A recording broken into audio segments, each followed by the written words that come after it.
All right, let's crack open the file on what might be one of history's most chilling cold cases.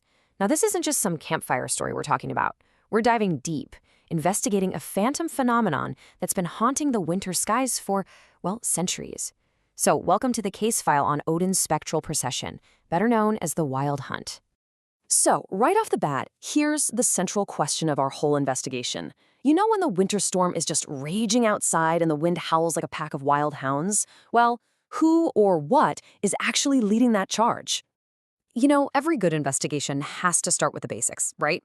The facts. So let's pull up the incident report. First things first, we've got to understand what we're even looking at. We're talking about a ghostly army, a spectral procession that literally thunders across the sky, usually when the seasons are in that chaotic shift. And right away, the key piece of evidence tells us this is way more than just a spooky ghost story. Think about it. Scholars believe the hunt is the personification of the winter gale. So imagine the screeching winds, the absolute fury of a blizzard. But it's not random chaos. It's a spectral army on the move. It's a brilliant way to give a narrative, to put a face on the raw, deadly forces of nature. And this quote, man, it just nails it. It's a reflection of the environmental anxieties inherent to Northern European life. I mean, let's break that down. This wasn't just some tale to tell her on the fire for fun. This was a mythology born from a very real, almost primal fear of winter's raw, unpredictable power. Okay, so if there's an army, you've got to have a leader. And that brings us to our prime suspect. Let's pull up the profile on the one-eyed god himself, Odin, or Wotan, depending on the tradition. But here's the thing, just identifying the leader, that's the easy part.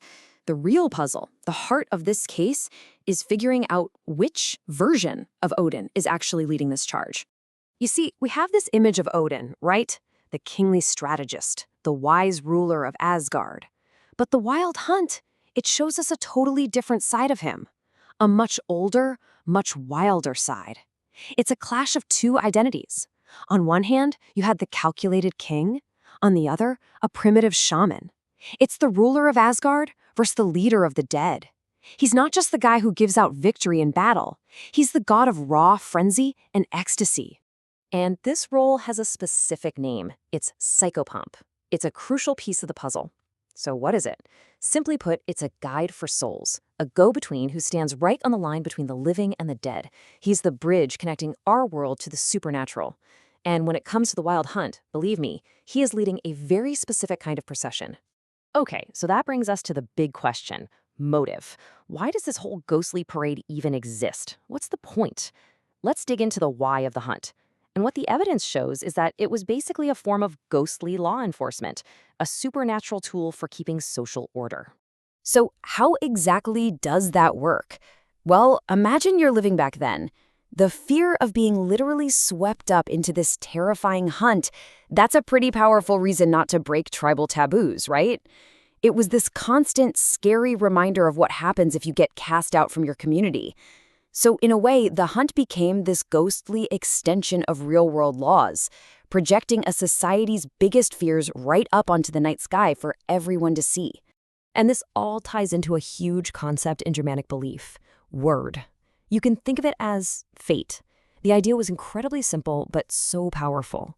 What you did in your life directly determined your place in this divine parade. If you were a sinner, if you lived without honor, your punishment wasn't just some abstract thing in a far-off afterlife. Nope, you could be forced to join this never-ending, absolutely terrifying ride across the sky. Talk about consequences. Okay, but here's where the case takes a really fascinating turn. Because it turns out the hunt isn't just for sinners and rule breakers. Not at all. We need to look closer at the other souls riding with Odin, the ones you could call the forgotten victims of this whole story, the liminal souls. So to really get this, we need to understand what a liminal state is. Think of it like being stuck in a doorway. It's a transitional state. You're caught between one place and the next. You're not fully here, but you're not fully there either. You're just stuck. So who exactly are these liminal souls? This is where the belief system gets surprisingly complex and, honestly, kind of compassionate. The hunt included souls who were denied entry to Valhalla. We're talking about those who died in childbirth, those who died by suicide, people who, for whatever reason, weren't given proper burial rites. These were the marginalized souls, the ones who fell through the cracks. And this is the incredible paradox at the heart of the myth. The Wild Hunt, this terrifying, spectral army, it actually gave these liminal souls a mythological home. I mean, think about that. In a world with super rigid rules about who gets into the good afterlife, the hunt actually created a place for everyone else. It caught the ones who fell through the cracks.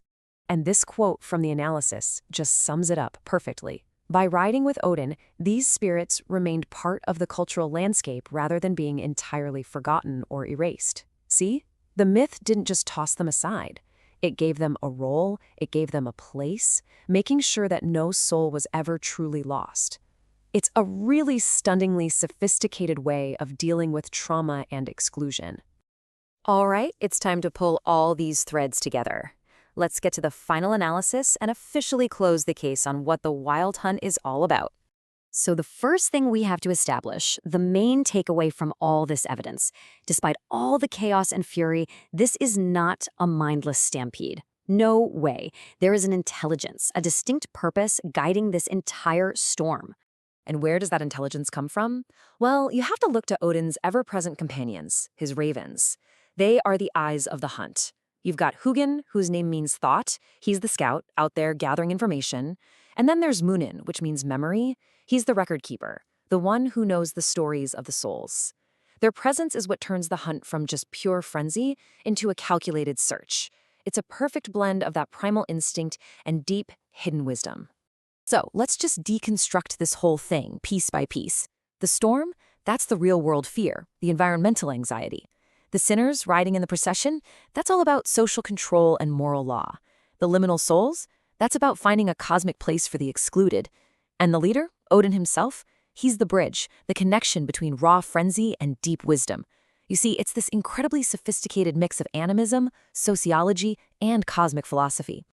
And in the end, the real lesson from the Wild Hunt is this. The past is never really buried, is it?